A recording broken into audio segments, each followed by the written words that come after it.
오늘 이 밤에 여러분 잘 나오셨고요. 오늘 믿음의 힘, 신앙의 기적이라고 하는 주제를 가지고 잠시 말씀을 나누고 우리가 기도하기를 원합니다. 하나님의 말씀은 언제나 들여다보면 삶의 자리가 있어요. 이게 지신레벤이라고 말하는데 삶의 자리가 없는 말씀은 없어요. 모든 말씀은 구체적인 삶의 정황이 있단 말이죠. 하나님이 그 말씀을 선포하신 데에는 오늘 시편 106편의 말씀도 마찬가지입니다. 이 말씀의 삶의 자리 안으로 잠시 들어가 보면 삶의 형편이 좋았던 때가 아니에요. 쉽게 말씀드리면 바벨론 포로기, 즉 바벨론이라고 하는 제국에 의해서 하나님의 백성들이 억압을 당하고 착취를 당하고 식민 지배를 받고 있었던 그 고난의 시절, 그 절망의 시절, 그래서 소중했던 것들을 다 빼앗기고 다 잃어버리고, 그리고 하나님의 거룩한 성소인 예루살렘도 다 파괴가 되고 모든 것이 다 짓밟힘을 당하고, 그리고 바벨론의 포로로 끌려와 있는 삶의 자리 속에 던져지게 됐다는 거예요. 여러분 얼마나 힘들었을까, 얼마나 절망스러웠을까, 얼마나 낙심이 밀려왔을까, 그리고 얼마나 그 마음속에 이 분노와, 그렇죠? 그리고 원망과 불평이 그냥 터질 것처럼 그렇게 마음속에 차고 넘치지 않았을까, 이런 생각을 우리가 충분히 할 수 있는 그런 상황이에요. 그런데 놀라운 사실은 이런 고통스러운 상황 속에서도 오늘 시편 106편을 읽어보면 시인이 놀라운 기도를 하나님 앞에 올려드립니다. 할렐루야로 시작해서 할렐루야로 끝나는 그러한 찬양의 기도문이 오늘 시편 106편인데, 우리 몇 가지 이런 절박한 고난의 상황 속에서 시인은 어떻게 하나님 앞에 반응하고 어떻게 하나님 앞에 어떤 기도를 올려드렸는지 우리가 그걸 묵상해 보면서 오늘 우리가 우리의 삶의 자리 속에서 우리는 어떻게 우리 고난 속에서 반응하고, 그리고 우리 고난 속에서 우리가 어떤 기도를 하나님 앞에 올려드려야 되는지 은혜를 받는 그런 시간이 되기를 원합니다. 첫째로 가만히 보니까 이 시편 106편의 삶의 상황을 이해하고, 그리고 시편 106편의 문을 딱 열어보니까 감동이 밀려와요. 그리고 놀라운 도전이 되고 은혜가 되는 걸 알게 되는데, 그 첫 문을 열면서부터 어떻게 이렇게 이런 기도를 올릴 수가 있을까, 이런 생각을 하게 되는데, 1절의 말씀이죠. 우리 1절 말씀 저와 여러분이 한 음성으로 함께 말씀을 받들어 봉독하며 나갑니다. 함께 봉독합니다. 할렐루야, 여호와께 감사하라. 그는 선하시며 그 인자하심이 영원함이로다. 아멘. 할렐루야, 여호와께 감사하라. 그는 선하시며 그 인자하심이 영원함이로다. 우리가 그냥 이 말씀만 딱 떼가지고 그냥 묵상하면 그냥 그렇지, 우리가 할렐루야 찬양하고, 그리고 우리가 여호와 하나님 앞에 그는 선하시며 그는 인자하시다고 그렇게 노래하며 나가는 거, 그건 마땅한 일이지. 성도의 삶의 자리 속에서 우리가 이렇게 생각할 수 있어요. 그러나 지금 이 고백이 선포되고 있는 삶의 정황을 들여다보면 여러분, 할렐루야가 나옵니까? 할렐루야가 나오냐고요. 여러분이 자녀의 문제 때문에, 경제적인 문제 때문에, 또 가정의 이런저런 문제로, 사업의 문제로 모든 것이 다 산산이 무너져서 소중한 것들을 다 빼앗기고 지금 그런 상황에 자리했는데 할렐루야가 나와요? 내가 원하는 환경이 아니야. 조금만 환경이 열악해도 그것 때문에 입이 여기까지 나와가지고 불평과 원망을 하며 살아가는 게 오늘 우리들의 삶의 모습인데, 지금 그 정도가 아니라니까요. 삶 전체가 송두리째 빼앗김을 당한 겁니다. 이런 절박한 상황 속에서 할렐루야가 나오냔 말이에요. 그런데 할렐루야만 한 것이 아니고 할렐루야 여호와께 감사하라는 거예요. 아니 감사는 뭘 감사해 지금? 감사할 수 있는 상황이어야 감사하지. 그렇잖아요. 지금 내 안에 분노가 가득해요. 지금 이게 감사할 상황이냔 말이에요.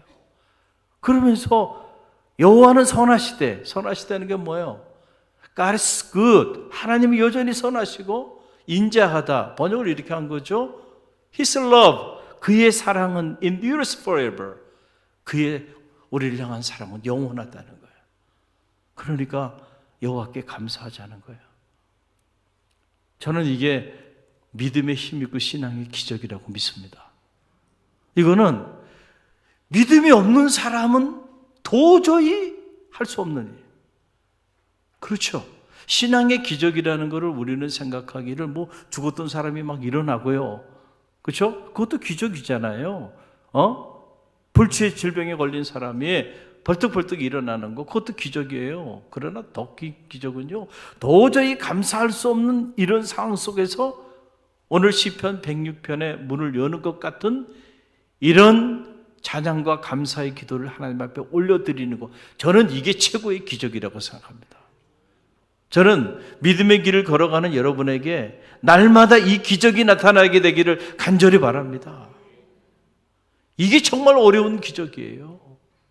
만약에 우리가 신앙생활 하면서 이런저런 어려움과 고통 속에서 우리가 이 시편 106편 1절의 말씀처럼 이런 고백을, 이런 기도를, 이런 찬양을 하나님 앞에 올려드릴 수만 있다고 한다면 여러분의 삶에 놀라운 일들이 나타날 겁니다. 만약에 교회가 어려움을 당하고 고통 가운데 있는데 그 상황 속에서도 이렇게 할렐루야 여호와께 감사하라 그는 선하시며 그 인자하심이 영원하다고 온 성도들이 고백한다고 한다면 그런 교회는요 세상이 감당할 수 없게 될 줄로 믿습니다. 근데 그게 쉽지가 않아요. 현실적으로 보면 우리가 좋을 때는 좋아요. 그렇죠? 좋을 때는 찬양도 하고 뭐 성가대도 서고 뭐 난리. 근데 조금만 어려운 문제가 있고 조금만 고통 가운데 있게 되면 언제 그랬냐는 듯이 여러분 그렇게 뜨겁게 섬겼던 모습들이 한순간에 사라져버리는 것을 보게 된다네. 여러분 옛말에 이런 말이 있잖아요. 호랑이 굴에 잡혀가도 정신만 바짝 차리면 산다고. 여러분 들어보셨죠? 이 말을 모르는 사람이 있겠어요? 그건 세상 사람들이 하는 말이에요. 세상 사람들이 생각하기에 아무리 호랑이 굴에 들어갔어요. 절박한 상황이에요. 지금 호랑이한테 잡혀먹게 생긴 상황이에요. 그런 상황에서도 정신 바짝 차리라는 거예요. 정신 바짝 차리면 살 길이 있다는 거예요, 없다는 거예요? 살 길이 있다라고 하는 거예요. 정신줄을 놓지 말아라. 그 두려움 때문에 무서워가지고 어떻게 할까 안절부절하다가 기절하든지 그러면 다 밥이 되는 거야. 정신 바짝 차리고. 우리 용어로 말하면 깨어 있으라는 거잖아요. 할렐루야. 깨어 있어라. 근신하에 깨어 있으라는 거죠. 우리말로 깨어 있으라는 얘기인데 오늘 시편 106편의 말로 우리가 치환해서 이 말씀을 여러분에게 다시 소개한다고 한다면 이런 거예요. 우리가 아무리 힘들고 어려운 상황에 처해 있다 할지라도 감사만을 잊지 않는다고 한다면 살 길이 열린다는 거예요. 틀림없습니다. 여러분이 지금 어떤 어려움 가운데 있습니까? 어떤 말도 되지 않는 시련 가운데 있습니까? 그러나 그 상황 속에서도 다 잃어버렸어도 감사를 잃어버리지 않았다고 한다면 여러분 살 길이 열리게 될 줄로 믿습니다. 감사가 이렇게 중요한 거예요. 감사가. 여러분 이스라엘 역사를 봐요. 결국 그들이 무너질 때는 감사를 잃었을 때 무너진 거예요. 먹을 양식이 없어서 무너진 게 아닙니다. 무슨 환경이 열악해서 무너진 게 아니에요. 본질은 감사를 잃었기 때문에 그 자리에 무엇이 채워졌어요? 불평과 원망이 채워진 거예요. 이건 뭐와 같냐면요, 여러분 이 밤에 이 빛이 이렇게 조명이 되고 있어서 우리가 이렇게 서로 얼굴을 이렇게 바라보면서 하나님 앞에 집회로 나가고 있는데, 만약에 이 불이 꺼져버리면은 어떻게 될까요? 스위치를 오프 해버리면 그냥 빛이 사라진 걸로 끝나는 게 아니고, 빛이 사라지는 순간 이 자리에 무엇이 채워져요? 어렵습니까? 무엇이 채워질까요? 어둠이 채워진다니까. 어둠이 들어오게 돼 있는 거예요. 똑같아요. 우리가 내가 그냥 감사 안 할 수 있어. 그럼 감사 안 하면 감사 안 하는 상황으로 그대로 있으면 참 좋겠는데, 감사가 사라지는 순간 그 자리에 반드시 무엇이 채워져요? 불평과 원망이 채워진단 말이에요. 불평과 감사의 부재는 뭐냐면 불평과 원망이에요. 반대로 여러분, 빛이 이게 칠흑 같은 어둠이에요. 불을 다 꺼버리면 컴컴하단 말이에요. 그런데 여기에 스위치를 올려서 빛이 쫙 들어오게 되면 그냥 빛이 들어오는 걸로 끝나는 게 아니고, 빛이 들어옴과 동시에 뭐가 사라지는 거예요? 어둠이 사라지는 거예요. 여러분, 이 원리가 똑같습니다. 우리가 감사를 회복하면 우리 안에 이 어둠의 불평과 원망의 마음이 한순간에 사라지게 된다니까. 할렐루야. 여러분, 사탄은 성도를 어떻게 무너뜨리냐면은 우리로 하여금 무엇을 잃어버리게 만드는 거야? 감사를 잃어버리게 만드는. 그래서 범사에 감사하라. 이는 예수 그리스도 안에서 너희를 향한 하나님의 뜻이라. 범사에 감사하라는 거야. 그런데 범사에 감사하지 못하도록 감사를 빼앗는 거야, 성도의 삶에. 그러면 그 성도가 삶의 자리 속에서 마음에 뭘 품고 살아요? 불평과 원망을 품고 살아요. 틀림없어요. 목사님, 저는 아닌데요. 저는 감사하진 않지만 불평하고 원망하지도 않아요. 여러분, 그건 거짓말입니다. 정말로 그런 사람이 있다고 한다면 정신과 치료가 필요해요. 그 자기가 못 느끼고 있다는 거예요. 빛이 없는데 어떻게 어둠이 들어오지 않을 수 있겠어요? 빛이 있는데 어떻게 그 동시에 빛과 어둠이 동시에 존재할 수 있냐? 감사와 불평이 동시에 존재할 수 있어요? 아니에요. 마음에 불평과 원망이 있는 사람은 감사를 잃어버린 사람이야. 그 사람은 이미 사탄의 뭐가 되어 있는 거예요? 노예가 되어 있는 거예요. 갖다 버려야 돼. 더 이상 하나님 앞에 쓰임받을 수가 없어요. 그래서 하나님은 우리로 하여금 뭘 훈련시키는 거냐면 감사 훈련을 시키는 거야. 감사 훈련. 네가 이래도 감사해? 이 상황에서도 감사할 수 있어? 할렐루야. 감사 훈련을 시키는 거야. 근데 그 감사 훈련에 통과하지 못해서 결국 이스라엘 백성들이 그 광야에서 다 죽임당하고 바로 앞에 눈앞에 산지가 있는데 산지의 주인공이 되지 못한 거예요. 할렐루야. 그래서 뭐를 잃어버리지 말아야 돼요? 감사를 잃어버리지 않는 거예요. 감사할 수 있는 상황에서 감사하는 일은요, 여러분이 아니더라도요, 저 세상 사람들도요, 더 잘해요. 어떻게 보면 세상 사람들이 어떻게 보면 예의도 더 밝아요. 작은 일에, 작은 호의에 감사할 줄 알고요, 때 되면 표현할 줄도 알고요, 또 관계를 맺으면 생일이면 또 생일 선물도 할 줄 알고요. 세상 사람들은 더 잘해요. 어떻게 보면 성도들보다. 감사 잘한다니까요. 조금만 저기 해도 고맙다고 땡큐하고 땡큐 카드 보내고요. 그런데 우리는 어떤 경우 보면 너무 모든 걸 당연하게 생각하다 보니까 감사할 줄 모르는 경우들이 있단 말이에요. 너무 주시는 은혜가 당연하게 느껴지는 거예요. 다. 너무 당연하게 다 받으니까 감사할 줄도 몰라요. 감사할 만한 상황에서 누구나 다 감사해요. 믿지 않는 사람 더 잘 감사해요. 그런데 우리 성도가 감사해야 되는 감사는 그런 감사가 아니고요, 세상 사람들은 흉내도 낼 수 없는 감사, 도저히 감사할 수 없는 그 상황 속에서 감사하는 감사. 할렐루야. 이게 믿음의 힘이고요, 이게 신앙의 기적이라는 거예요. 우리는 손양원 목사님을 잘 알고 있잖아요. 전 말씀을 묵상하면서 손양원 목사님 생각이 났어요. 손양원 목사님이 여수 순천 반란 사건 일어났을 때 그 애원 근처에서 빨치산들이 들고 일어나가지고 동신이와 동인이 두 아들을 그만 총살령을 시켜버렸어요. 그러니 여러분 생각해 보세요. 한순간에 두 아들이 공산주의자들에 의해서 청에 맞아서 죽임을 당했어요.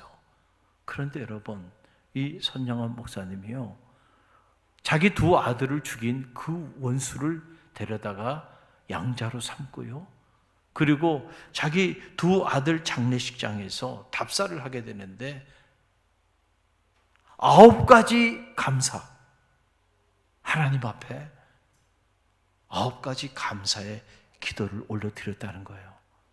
여러분, 아무리 저는 이 9가지 감사의 기도를 읽고 또 읽어도요, 읽을 때마다 마음에 참 떨림이 오고 감동이 오고, 야, 기독교 역사에 이런 인물이 있었는가 아무리 뒤져봐도요, 세계 기독교 역사에 손양원 목사님 같은 그런 인물은 없었어요.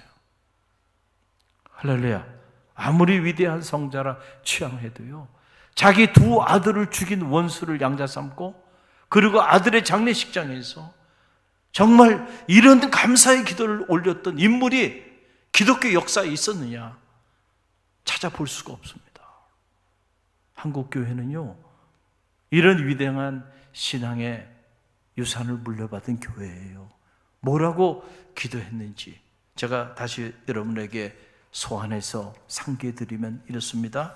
자, 이렇게 기도한 겁니다. 장례식장에서 첫째, 나 같은 죄인의 혈통에서 순교의 자식을 나오게 하셨으니 감사합니다. 둘째, 허다한 많은 성도들 중에 이런 보배들을 주께서 하필 내게 맡겨주셨으니 감사합니다.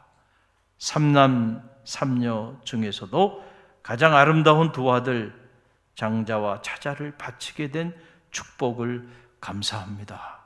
한 아들의 순교도 귀하다 하거늘 하물며 두 아들이 순교하게 됨을 하나님 앞에 감사합니다.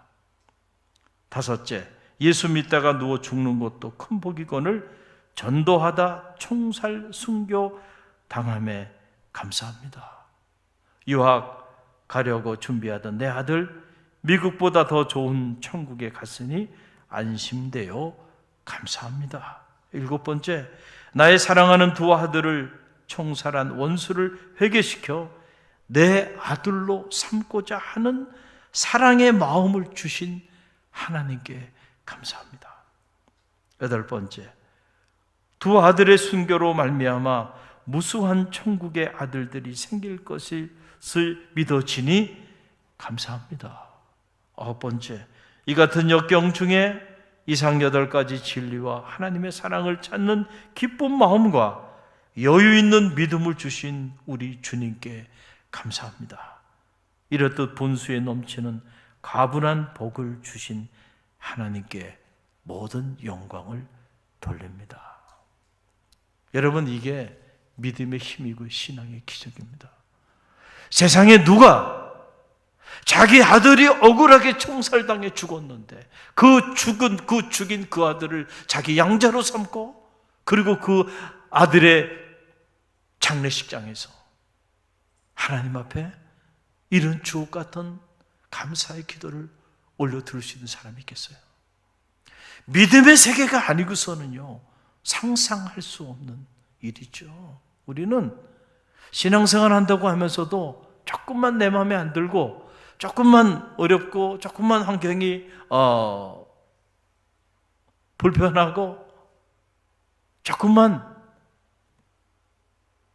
어려움 가운데 있게 되면 금방 얼굴이 굳어지고요, 말이 바뀌고요, 그리고 기도의 자리, 말씀의 자리, 예배의 자리, 섬김의 자리를 떠나고요, 그리고 입은 여기까지 나와서요 불평불만 하고요, 앞에서는 안 그런 것 같은데 뒤돌아서 들려오는 소리를 들어보면 뒤에서는 또 불평하고 원망하고요, 감사할 줄 모르고요, 감사를 잃어버리고 그렇게 살아간단 말이에요. 사랑하는 성도 여러분, 시편 106편을 여러분 어떻게 읽습니까? 할렐루야. 여호와께 감사하라. 그는 선하시며 그 인자하심이 영원하미로다. 이 시편 106편 1절의 이 말씀을 실제로 자신의 삶의 자리 속에서 실천하신 분이 손양원 목사님이세요. 할렐루야. 오늘 우리는 감사를 잃어버리지 않았는지 다시 한번 여러분 자신을 점검하고요. 여러분은 오늘 이 밤에 이런저런 많은 삶의 문제들을 가지고 나오셨을 텐데 그 문제 때문에 감사가 사라지지 않게 되길 간절히 바랍니다. 어떤 상황 속에서도 하나님, 제가 숨을 거두는 순간까지 감사만큼은 잃지 않고 살겠습니다. 이런 결단을 가지고요, 감사함으로 자녀를 위해 기도하고, 감사함으로 가정을 위해 기도하고, 감사함으로 몸된 교회를 위해 기도하고, 감사함으로 여러분에게 맡겨진 사명을 위해 기도하세요. 아니 목사님, 이제 감사할 게 있어요. 감사하죠. 선영원 목사님의 감사를 보세요. 그 상황 속에서도 감사함으로 기도하잖아요. 할렐루야. 자녀가 위기 가운데 있습니까? 하나님 위기 가운데 있어 이 자녀를 위하여 깨어 기도하게 하시니 감사합니다.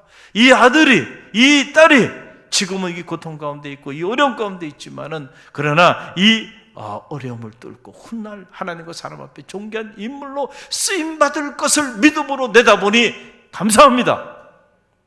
왜 이렇게 감사함으로 기도할 수 없어요?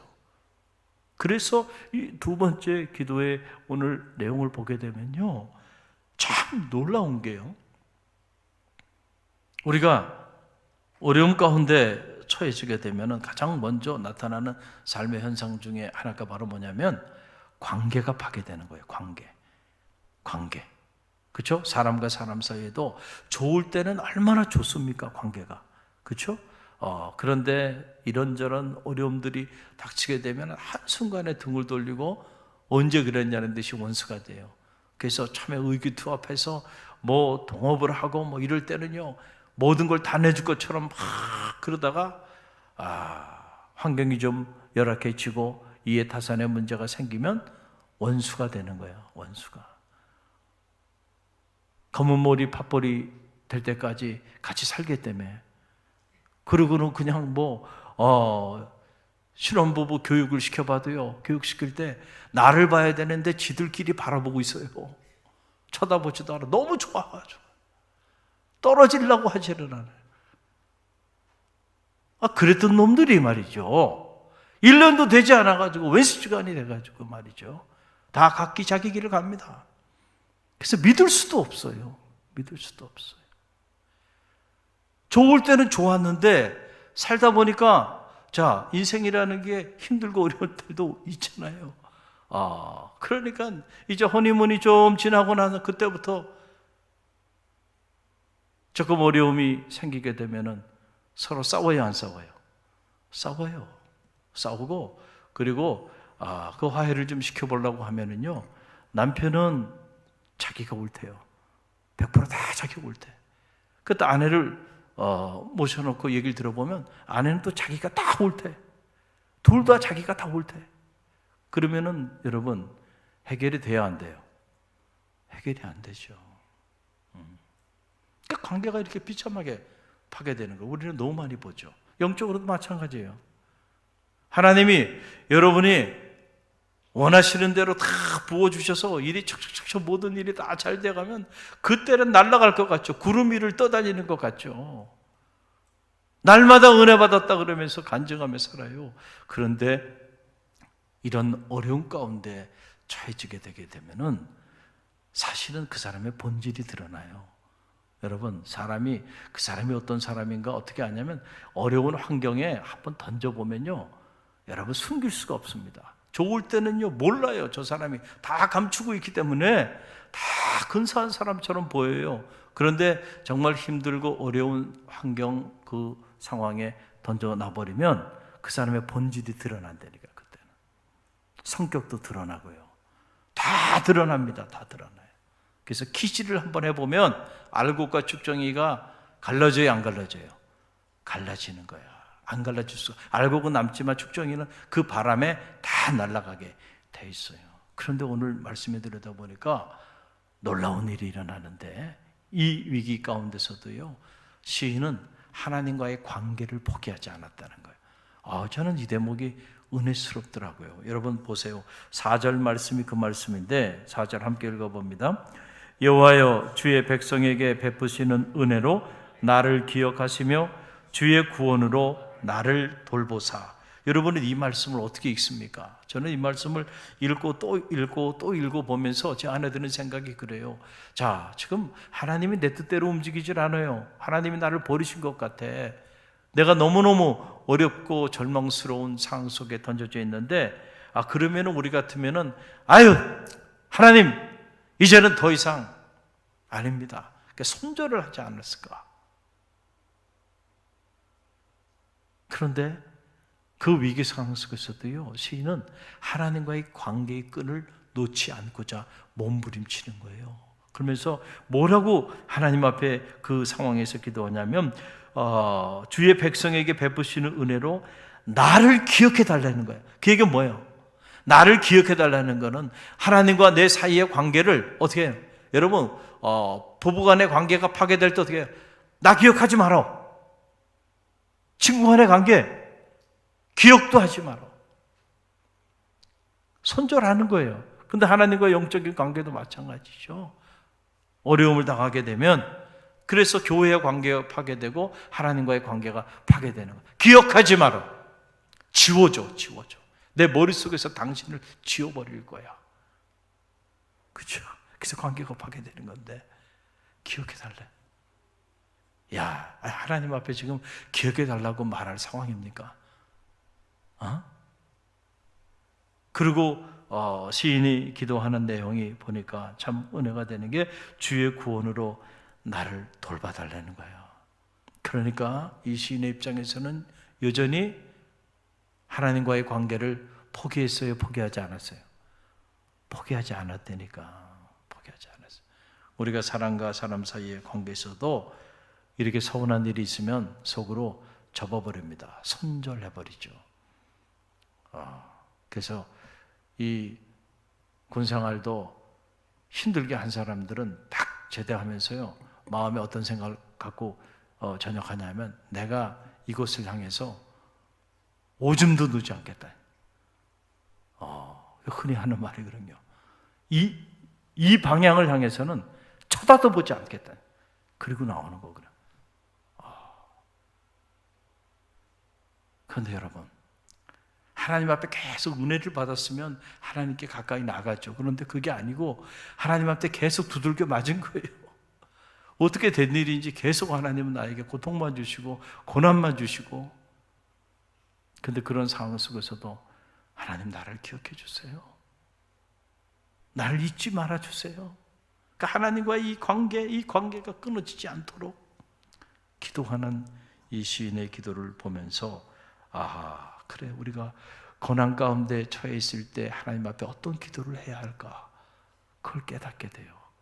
고난 가운데 있을 때 하나님과의 관계가 더 깊어지게 되기를 간절히 바랍니다. 어려운 환경에 처해 있을 때 사람과의 관계가 파괴되는 게 아니고 오히려 그때 더 부부간의 관계도 깊어지고 가족들과의 관계도 더 깊어지고 성도들과의 관계도 더 깊어지고 하나님과의 관계도 더 깊어지는 우리 갈릴리교 모든 성도들이 되시기를 간절히 바랍니다. 그리고 마지막에 이 기도의 내용을 보니까 참 감동스러운 게, 이 상황 속에서도요, 시인은 희망을 잃지 않았다는 거예요. 참 이게 중요한데, 여러분 5절의 말씀 보세요. 5절 함께 읽어봅니다. 내가 주의 택하신 자가 형통함을 보고 주의 나라의 기쁨을 나누어 가지게 하사 주의 유산을 자랑하게 하소서. 아멘. 여러분은 이 말씀 어떻게 읽나요? 여러분, 우리가 살면서 어려움을 당할 때 가장 큰 위기는 뭐냐면, 우리 안에 많은 에너지들이 있는데 그 에너지들 중에 하나가 뭐냐면 희망의 에너지예요. 근데 그 희망의 에너지가 고갈되기 시작하면 그때부터 우리의 삶은 무너지는 겁니다. 오늘 이 밤에 여러분이 이 자리에 이렇게 나오신 거는, 적어도 여러분은 여러분의 삶에, 여러분의 자녀에 대해서든 가정에 대해서든 교회에 대해서든 하여간 여러분의 삶의 자리 안에 아직 그 어떤 것에 대한 희망이 살아있기 때문에 이 자리에 오신 거예요. 만약에 희망의 에너지가 다 빠져버렸다고 한다면 한 걸음도 내딛지 못했을 거예요. 오늘 우리를 움직이게 하는 가장 강력한 힘은 희망이에요. 희망. 자녀에 대한 희망, 가정에 대한 희망, 여러분의 인생에 대한 희망, 주님에 대한 희망, 섬기는 교회에 대한 희망. 그 희망이 오늘 우리로 하여금 움직이게 하는 거예요. 오늘 이 자리에 나오게 했어요. 할렐루야. 그런데 우리가 고난을 당하고 어려움을 당하면 가장 먼저 도전받는 것 중에 하나가 뭐냐면 희망이 점점 사라지는 거예요. 자녀에 대한 희망이 사라져. 가정에 대한 희망이 사라져. 내 인생에 대한 희망이 사라져버려요. 이게 끔찍한 거예요. 그런데 오늘 시인을 보니까 놀라워요. 어떻게 이 지경 속에서도 이런 희망의 기도를 하나님께 올려드렸을까? 그 내용을 보니까 놀랍죠. 자, 주의 택하신 자가 형통케 하여 주옵소서. 아니, 그 상황에서도 형통이라는 단어를 사용하면서 기도해요. 주의 나라의 기쁨을 나누게 하소서. 아니, 지금 그 상황이 무슨 기뻐할 상황이 아닌데 무슨 기쁨을 나누게 해달라 그래요. 그리고 주의 유산을 자랑하게 해주세요. 이야, 이게 믿음의 힘이고요. 이게 신앙의 저는 기적이라고 생각합니다. 아니, 이런 절망스러운 상황 속에서 여러분, 기쁨을 노래하고 형통을 노래하고 주의 유산을 자랑하는 사람이 되게 해달라고요. 희망을 포기하지 않고요. 기도하는 신의 모습을 봐요. 우리는 신앙생활 하다가 많은 성도들이 자, 우리가 그럼에도 불구하고 일어나서 움직입시다. 그러면 목사님 해봤잖아요. 뭘 또 하시려고 그럽니까? 움직이질 않아요. 꼼짝하지 않아요. 그런 경우들이 있죠. 갈릴리 교회는 그러진 않아요. 갈릴리 교회는 움직여요. 할렐루야. 그래서 희망이 있는 거예요. 근데 움직이지 않는 사람들이 있어요. 근데 그 사람들의 마음속에는 뭐가 있냐면 해도 안 된다고 하는 스스로 희망을 포기해버리는 거예요. 할렐루야. 할렐루야. 우리가 지금 한 자리 운동을 전개하잖아요. 한 자리를 제가 한번 선창할 때니까 후창하는데 한 자리를 그럼 여러분이 제가 책임지겠습니다 하는 거예요. 자, 손을 이렇게 들어서 연습을 한번 해보세요. 제가 한 자리를 이렇게 선창하면 여러분도 제가 책임지겠습니다. 자, 어떻게 해요? 제가 한 자리를 그럼 여러분은 제가 책임지겠습니다. 제가 책임지겠습니다. 연습됐죠? 한 자리를 그래가지고 책임이 되겠어요? 기가 들어가야지. 기가 들어가야지. 자, 한 자리를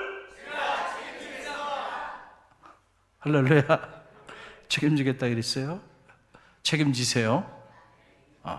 우리가 이제 이 영적인 운동을 전개하며 나가려고 그래요. 기도의 한 자리. 빈자리들이 있잖아요. 그렇죠? 안타깝죠? 안타까워요. 지금 깨어 자녀를 위해 기도하고 교회를 기도하고 지금 이 나라와 민족을 위해 기도해야 될 때예요. 할렐루야. 그런데 기도의 자리에 사람이 없으면 안 되죠. 예배의 자리. 갈릴리 교회는 코로나 이후에 많이 모이고 있어요. 그럼에도 불구하고 여전히 빈자리는 있습니다. 채워야 돼요. 무엇보다 복음의 빈자리, 복음의 이 한 자리를 채워야 돼. 누가 채워야 돼요? 제가 채워요. 내가 아니고 제가 아니고 제가. 할렐루야. 제가 채우겠습니다. 그런데 마음속에 움직이지 않는 사람들이 있다 그러면 그 사람은 어떤 생각하냐면 내가 어떻게 책임져? 한다고 되나? 오란다고 오나? 스스로 포기하는 거예요. 그냥 우리 갈릴리 교회는 그냥 이 상태가 지금이 좋사오냐? 왜 갈릴리 교회는 앉을 자리가 없어서 저 바깥에 줄 서서 예배 드리려면 대기해야 되는 그런 역사가 나타나지 말라는 보장이 여러분 있어요? 김남순 권사님, 갈릴리 교회는 그러면 안 돼? 절대로 그런 일은 일어날 수 없어? 일어날 수 있죠? 할렐루야. 희망을 가져야지, 희망을 가져야지. 근데 우리가 희망이 사라지면요, 움직이질 않는 거예요. 움직이질 않는 거예요. 왜 기도하지 못하는가? 희망이 없기 때문에 그래요. 에너지를 잃어버렸어요. 희망의 에너지를 잃어버렸어요. 그 속에는 절망이 있는 거예요. 그러니까 아무것도 못하는 거예요. 사랑하는 성도 여러분, 여러분의 인생에 대한 희망이 사라지지 않게 되기를 바랍니다. 아무리 힘들고 어려운 일이 있어도요, 희망을 포기하지 마세요. 여러분의 자녀에 대한 희망 포기하지 마시기를 바랍니다. 여러분의 가정, 여러분의 사업체, 직장, 그리고 이 나라와 민족에 대한 희망을 포기하지 마세요. 여러분이 섬기는 갈릴리 교회, 이 갈릴리 교회가 영적으로 성장하는 그 희망을 포기하지 않게 되기를 간절히 바랍니다. 할렐루야! 오늘 주신 말씀 붙잡고 우리가 기도하는데, 3가지 오늘 이 밤에 여러분이 어떤 어려움 가운데 이 밤에 나왔는지 제가 자세히 알지 못하지만, 그러나 그 어려움 때문에 감사가 실종되지 않게 되기를 간절히 바랍니다. 할렐루야!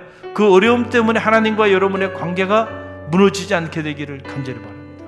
그 어려움 때문에 여러분의 인생에 대한 희망, 여러분의 자녀에 대한 희망, 여러분의 가정에 대한 희망, 여러분이 섬기는 교회에 대한 희망, 이 나라와 민족에 대한 희망이 사라지지 않게 되기를 간절히 바랍니다. 우리 함께 기도합니다.